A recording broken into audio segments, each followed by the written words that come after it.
ठीक है जी। तो इसमें जो गिविंग यू ओवरव्यू स्टार्टिंग में क्या था कि वी डिस्कस्ड अबाउट कि कुछ एलिमेंट्स होते हैं अपने पास, है ना। तो एलिमेंट्स क्या होते हैं बेसिकली? एलिमेंट्स अपने जो है जी सर। रेजिस्टेंस का डिस्कशन किया था कि रेजिस्टेंस क्या होती है। Resistance is basically opposition to the flow of current है। तो जितनी आपकी सर्किट में रेजिस्टेंस ज्यादा होएगी तो उतनी ही आपकी जो करंट फ्लोइंग कैपेसिटी है जो सर्किट की वो कम होएगी। ठीक है। तो this is basic come thing कि जी। रेजिस्टेंस है जो वो फ्लो ऑफ करंट को अपोज करती है, रोकती है। तो इसमें क्या था कि when voltage is applied, voltage है, मानो कि वोल्टेज वी है तुम्हारी, कुछ भी हो सकती है, 10 वोल्ट है, 20 वोल्ट है। तो कोई भी आपके एलिमेंट में सर्किट में अप्लाई की है वोल्टेज वी, जिसकी रेजिस्टेंस आर है, तो करंट जो है, करंट कैसे होगा? करंट अगर हमने निकालना हो, आप में वोल्टेज पता है, रेजिस्टेंस पता है, current is voltage divided by your resistance is your current.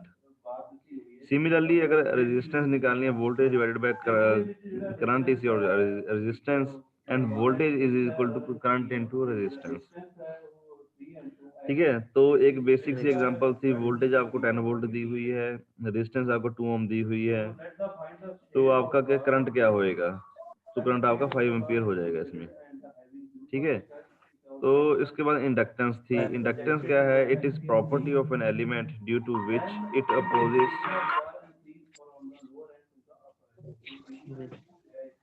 तो जो इंडक्टेंस है, it is property of an element due to which it opposes any change in current passing through it. ठीक है। तो जब आपके पास इंडक्टेंस दी होती है,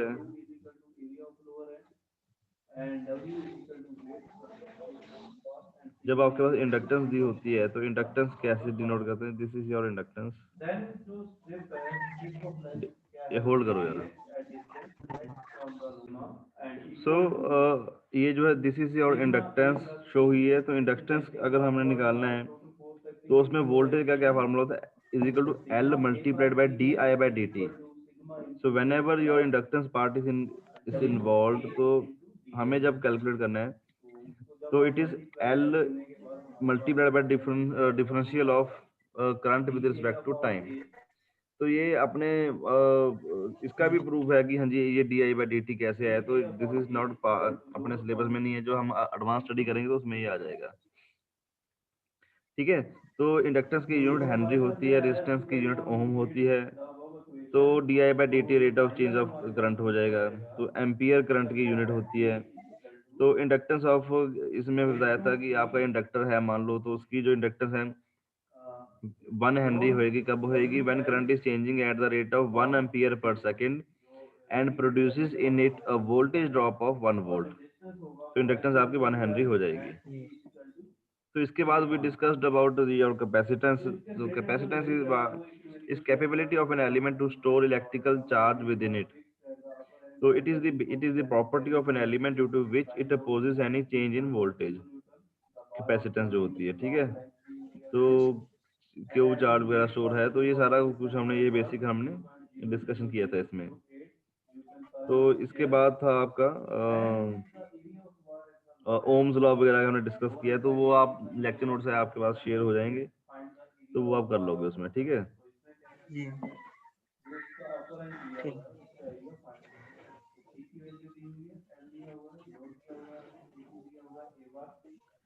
तो in yesterday's lecture we discussed about Kirchhoff's laws, KCL and KVL।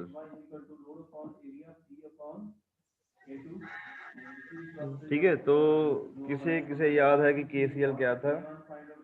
KCL में क्या किया था हमने कि आपके पास मान लो एक नोड है, तो इसमें कुछ करंट आ रहे हैं और कुछ जा रहे हैं। मान लो ये इनकमिंग करंट है, ये आउटगोइंग करंट है। जी ये I1 है, ये आपका I2 है। तो सिमिलरली I3 है जी और I4 है। तो इसमें क्या होता है कि वेक्टर सम है, जो सभी का जो करंट है वो जीरो होता है। Current of amount of current entering is equal to amount of current leaving your circuit. तो मान लो कि 10 जी एम्पियर का करंट है, जीरो। तो जितना आपका एंटर होएगा उतना ही आपका जो 10 एम्पीयर करंट है वो लीव होएगा।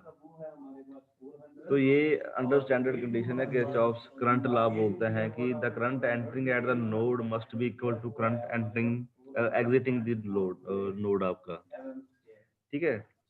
तो इसमें क्या होएगा, जैसे I1 प्लस I2 जी must be is equal to I3 plus I4। तो ये आपको KCL हो गया। आई तो it is basically law of conservation of charge, ठीक है। जो KCL है इट इज लॉ ऑफ जी conservation of your charge. So after that we discussed about your KVL, Kirchhoff's voltage law, या इसे सेकंड लॉ भी बोलते हैं, किरचॉफ्स का सेकंड लॉ बोलते हैं इसे। तो सेकंड लॉ क्या था कि अलजेब्रिक या vector sum of voltages around any close path in the circuit is always zero.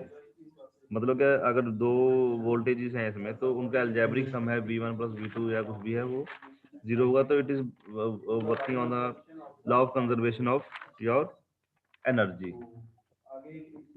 तो आज हमने जो डिस्कशन करना था, तो today's discussion is on your current division rule. जी current division rule, current division क्या है कि आपका मान लीजिए करंट आई है, सर्किट में से जा रहा है। अगर सर्किट कुछ पार्ट्स में डिवाइड हो रहा है कि मान लो ये है, ये आपका आई आ रहा है यहाँ से, तो अब कुछ करंट यहाँ से जाएगा, कुछ करंट यहाँ से जाएगा। तो इसे मान लेंगे हम, अगर I1 मान लेंगे, इसे I2 मान लेंगे, तो I जो है आपका it will be equal to I1 plus I2, ठीक है। तो बेसिकली करंट डिवीजन रूल में क्या है, तो अगर हम एक सर्किट मान के चलें कि suppose you have an electric circuit with you, उसमें ये आपका सर्किट है मान लें।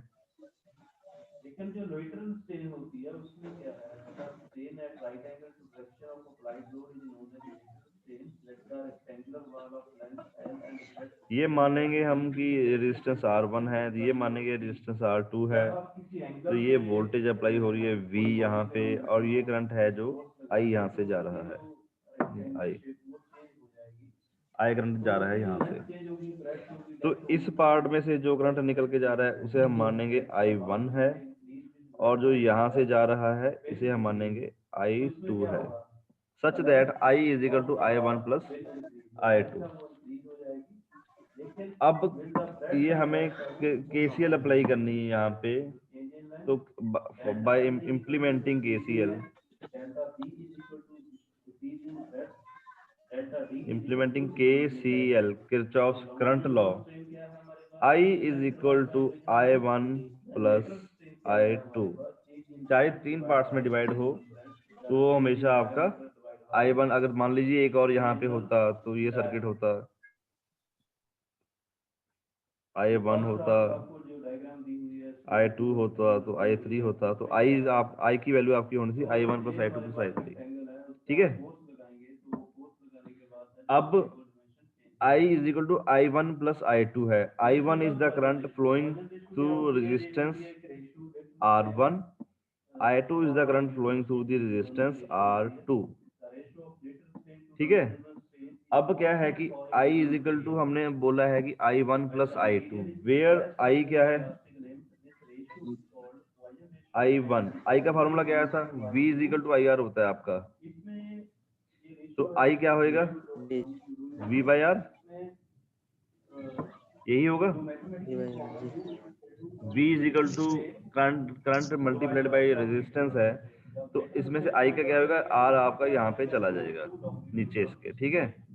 तो I1 क्या है कि I1 is the current flowing through resistance R1। तो I1 की वैल्यू क्या हो जाएगी, V by R1। Similarly, your I2 will be voltage divided by resistance number R2, ठीक है। क्लियर है यहाँ तक। हाँ जी सर। ठीक है। अब हमने अगर ओवरऑल ये तो resistance R1 to R equivalent निकालनी है कि ओवरऑल रेजिस्टेंस जो है R इक्विवेलेंट निकालनी है, R is equal to V by I होती है। ठीक है, इक्विवेलेंट रेजिस्टेंस मतलब टोटल रेजिस्टेंस R है जो हम कैसे निकालेंगे, R is equal to V divided by I। ठीक है, क्लियर है यहाँ तक? जी ठीक है जी। हाँ जी, So it ठीक है sir. will be your V divided by I1 plus I2, लिख सकते हैं।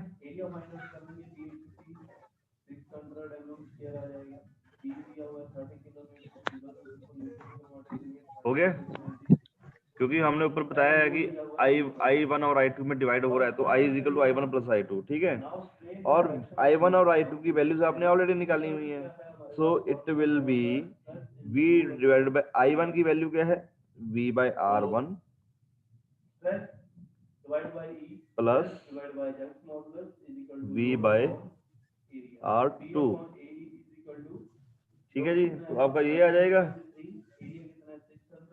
तो इक्विवेलेंट रेजिस्टेंस जो है R इक्विवेलेंट क्या आ जाएगा कि जब हम इसे करेंगे तो ये आपका आ जाएगा 1/R equivalent is equal to 1 by R1 plus 1 by R2। तो इसे हम जब हम सॉल्व करेंगे तो सॉल्व करके जो अपना है फर्दर जो आपका आंसर है, तो इट विल बी, जब हम इक्विवेलेंट रेजिस्टेंस निकाल देंगे R इक्विवेलेंट ऐसे रिवर्स कर देंगे सारा कुछ, तो आपका R1 R2 divided bye R1 plus R2 आपका ये आ जाएगा। ठीक है,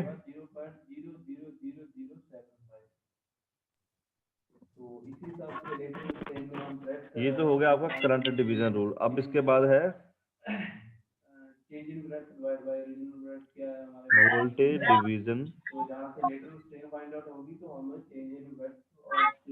रूल।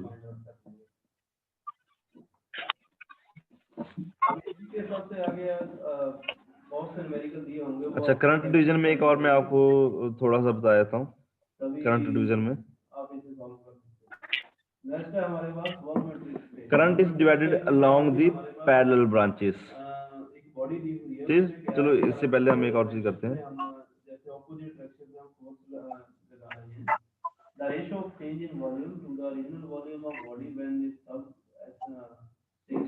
ठीक है, करंट डिवीजन रूल में one point worth noting is क्या है कि करंट जो है आपका, करंट इज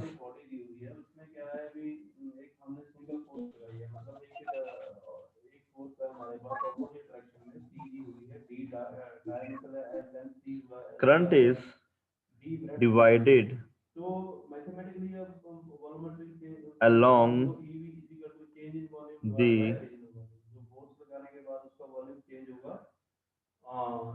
पैरेलल ब्रांचेस। हमेशा अगर ब्रांचेस पैरेलल होएंगी, ब्रांचेस में अगर हम करंट निकाल रहे हैं ना, जैसे हमने यहाँ से किया था, अगर ऐसे पैरेलल ब्रांचेस निकलेंगी तो करंट वहां पे डिवाइड होएगा। Current is always divided along the parallel branches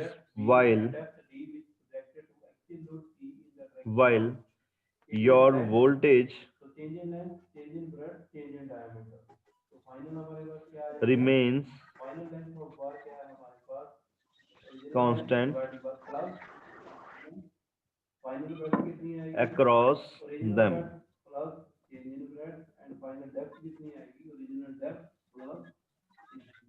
ठीक है, इसका जो हमने करंट डिवीजन रूल निकाला है, तो उसका जो सारांश निकलता है वो ये निकलता है कि current is divided along your parallel branches while voltage remains constant across them. तो जब हम करेंगे, अब हम वोल्टेज डिवीजन रूल करेंगे, जब हम वोल्टेज डिवीजन रूल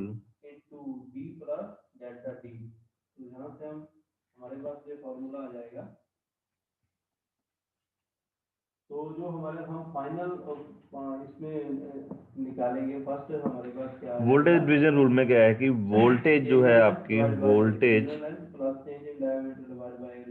इज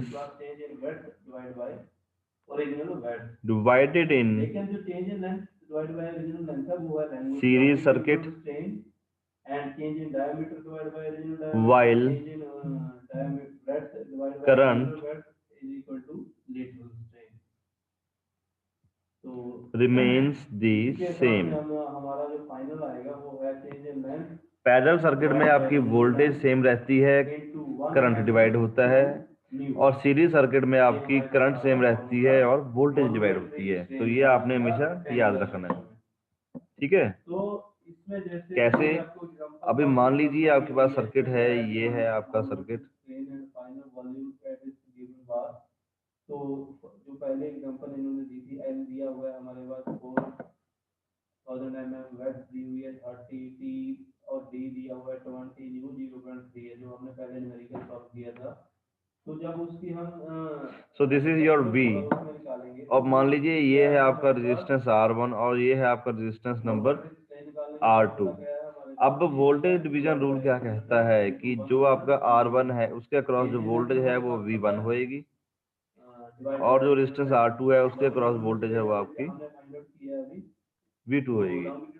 तो this is your voltage division rule. जब आपके पास सीरीज सर्किट है तो उसमें जो करंट है, करंट आपका रहेगा, यहाँ पे भी आई रहेगा और यहाँ पे भी आई रहेगा, ठीक है। अगर करंट डिफरेंट होता तो हम यहाँ पे I1 लिखते, यहाँ पे I2 लिखते। अभी ये सीरीज सर्किट में क्या है कि जब सीरीज सर्किट में आपने करंट लगाना है तो उसमें करंट आपका हमेशा जो है रहेगा सेम, और वोल्टेज जो आपकी हर एक रेजिस्टेंस के अक्रॉस उसकी इंडिविजुअल वोल्टेज अपनी होगी। क्लियर है यहाँ तक?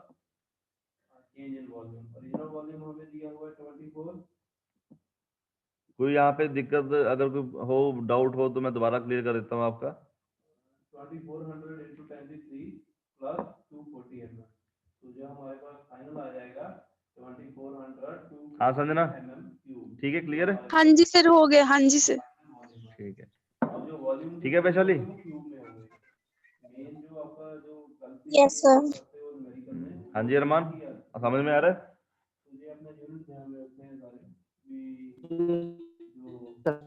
ठीक है, ठीक है। अब इसका सारांश क्या है कि जो अगर हमने बोला कि सीरीज सर्किट में आपका वोल्टेज डिवाइड हो रहा है, तो then we can say V is equal to V1 plus V2, ठीक है। अब V क्या होता है? IR, इसे IR भी लिख सकते हैं या IR इक्विवेलेंट भी लिख सकते हैं, इक्विवेलेंट रेजिस्टेंस जो होती है, ठीक है। तो इज इक्वल टू V1 क्या है? I into R1 plus V2 क्या है आपका? I into R2, because V is equal to IR। अगर रेजिस्टेंस R1 है तो R1 आ जाएगा, R2 है तो R2 आ जाएगा। तो करंट से करंट कट जाएगा, तो इक्विवेलेंट रेजिस्टेंस जो आपकी है तो it will B R1 plus R2, ठीक है। 4 किलोमीटर, तो इसी के साथ से E की वैल्यू दी हुई है, दिया हुआ है हमें।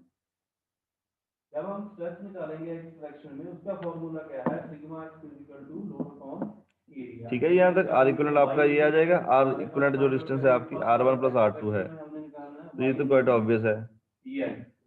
लोड कितना है? 5 किलोन्यूटन डिवाइड बाय y कितना है हमें? ठीक है, तो V1 की वैल्यू जो यहाँ से आएगी is equal to R1 by R1 plus R2,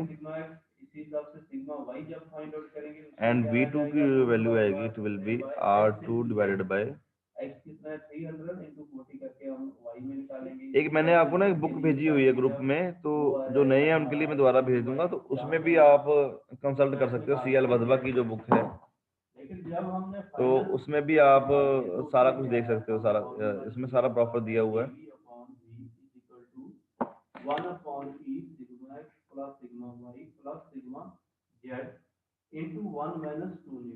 अब पहले क्या था हमारे पास? सेकंड स्ट्रेस दी हुई थी, इसीलिए हमने वहां पे किया क्या? ठीक है जी, तो ये आपका आ गया।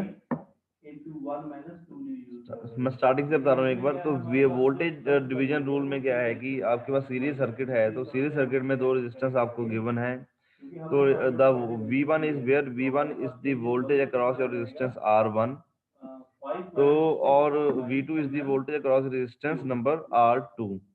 So equivalent जो voltage है आपकी it will be V is equal to V1 plus V2 है। तो V हमें पता है कि voltage is current multiplied by your resistance, so IR is equal to IR1 plus IR2। तो यहाँ पे भी आप R equivalent लिख सकते हो। So your R equivalent resistance जो है आपकी आ गई R1 plus R2, ठीक है। तो V1 जो है V by R है, तो R equivalent आपकी क्या है, R1 plus R2 है। तो ये R1 plus R2 R1 by R आ जाएगा आपका R1 divided by R1 plus R2। तो वोल्टेज अक्रॉस जो रजिस्टर R2 है, it will be your R2 divided bye R1 plus R2। तो ये आपका हो गया, ये एक्सप्रेशन इसका हो गया V1 और V2 का,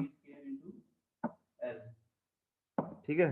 तो जो सॉलिड होगी उसमें हमारा सिंगल एल आ जाएगा, और जो फाइनल वॉल्यूम होगा जिसमें हम हॉलो लेंगे तो वो आएगा D minus delta D square into L plus delta L। तो अभी एक हम क्वेश्चन सॉल्व करते हैं, कोई इजी सा क्वेश्चन हम आपको देते हैं। सेकंड उसके ऑपोजिट देखो, आपको चेंज इन लेंथ कितना आ गया, L प्लस डेल्टा L। तो लेंथ के में प्लस कर दिया जितनी हमारी लेंथ चेंज हुई है, इसी हिसाब से आपके पास नोटबुक्स हैं सभी के पास? वो है P डायमीटर हाँ जी सर। क्या है D माइनस डेल्टा D। ठीक है। तो जब हमारे पास फाइनल वॉल्यूम, जैसे हमने फाइनल ओरिजिनल वॉल्यूम निकाला है कितना, 5/4 D स्क्वायर इनटू L। ये न्यूमेरिकल इसके बाद में करेंगे, तो थोड़ा सा हम और थ्योरी पार्ट कर लेते हैं। निकालेंगे हम D minus delta D square L plus delta D। तो जब जिसका आपके पास क्वेश्चन आ सकते हैं, फिर इसके बाद हम थोड़े से न्यूमेरिकल करेंगे इसके।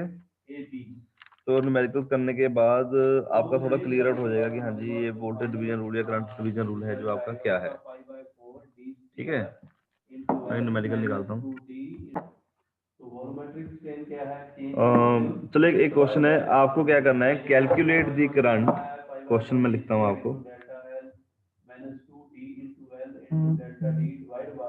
कैलकुलेट दी करंट तो लास्ट में जो हमारे पास आई delta L divide by L minus 2PD upon D, या 2 delta D upon D for the network change in length upon original length क्या है हमारे पास, strain of length, and delta D upon shown below, strain of diameter, ठीक है।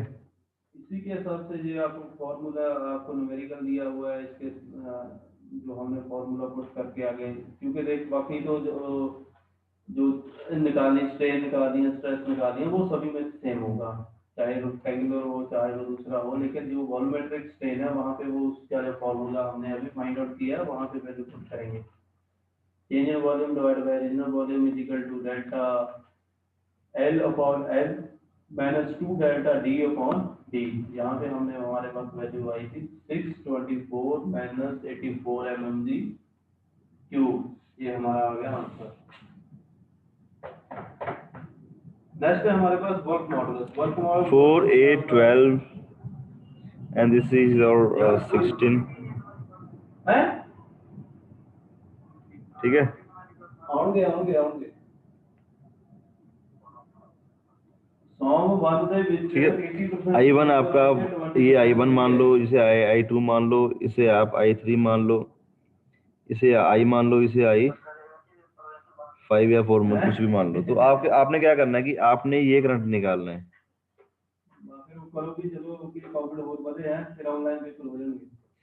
ठीक है। तो KCL अप्लाई करके आपने ये करंट की वैल्यू निकालनी है। कैसे निकालेंगे हम,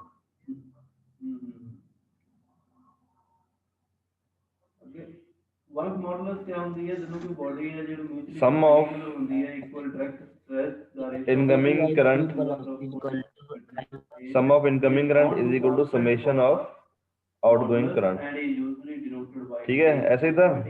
तो इनकमिंग करंट आपके क्या है, जो आपके इस नोड में एंटर कर रहे हैं यहाँ पे, तो your incoming currents are 4 plus 8 plus 12 is equal to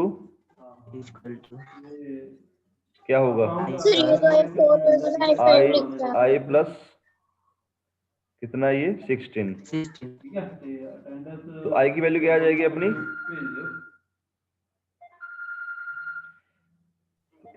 4 और 8 12 और 12 24। तो आई की वैल्यू कितनी हो जाएगी, I will be is equal to 24 minus 16 is equal to 8 8 ampere. So this is your answer. तो ये बेसिक है, ऐसा क्वेश्चन आपके पेपर में नहीं आएगा। तो ये थोड़ा सा बेसिक सा है, ठीक है।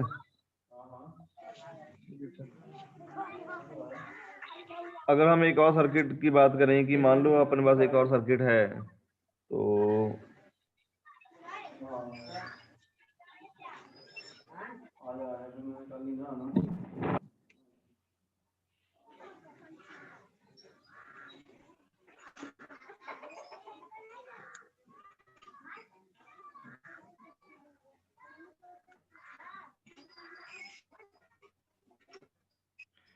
आप साथ के साथ अपनी नोटबुक्स में भी ड्रॉ कर सकते हो ये।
ठीक है जी, ये आपके पास सर्किट है।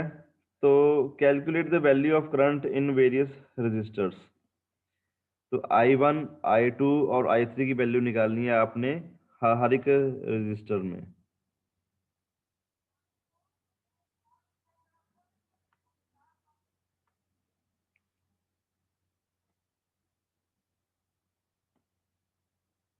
ठीक है जी, कैसे काम करेंगे।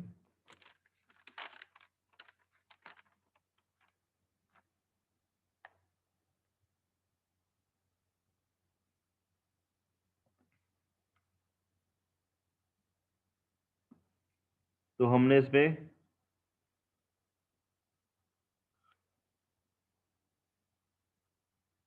किरचॉफ लगाएंगे तो आपके पास दो लूप्स बन जाएंगे अब यहाँ पे हम ना। एक तो आपका ये जो हो गया,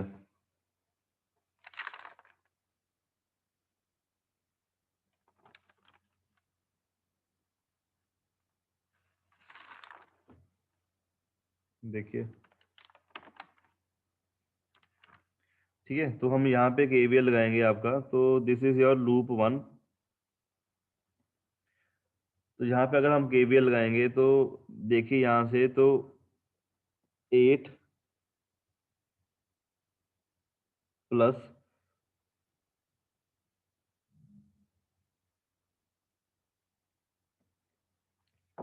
तो मैं शॉर्टकट में इलेबोरेट करके पूरे बता देता हूँ आपको। ठीक है, अभी एक है, उसके बाद हम शॉर्टकट यूज किया करेंगे। तो सबसे पहले 8 वोल्ट है ना। इसे आप V1 या V2 मान लो, या मैं सीधा सीधा लिख रहा हूँ आपके यहाँ पे। ठीक है, 8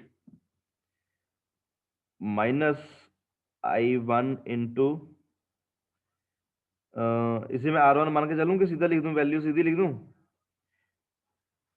I इंटू 1 ओम। ठीक है जी, 8 volt minus I1 into R1 की वैल्यू आपकी 1 है। ठीक है, प्लस 4, क्योंकि ये आपका नेगेटिव से पॉजिटिव की तरफ जा रहा है तो इसकी वैल्यू हम पॉजिटिव लेंगे। अगर मान लो कि इस सर्किट में आपकी वैल्यू ये जो इस तरफ पॉजिटिव होता, इस तरफ नेगेटिव, इस तरफ नेगेटिव और इस तरफ पॉजिटिव होता, तो आपने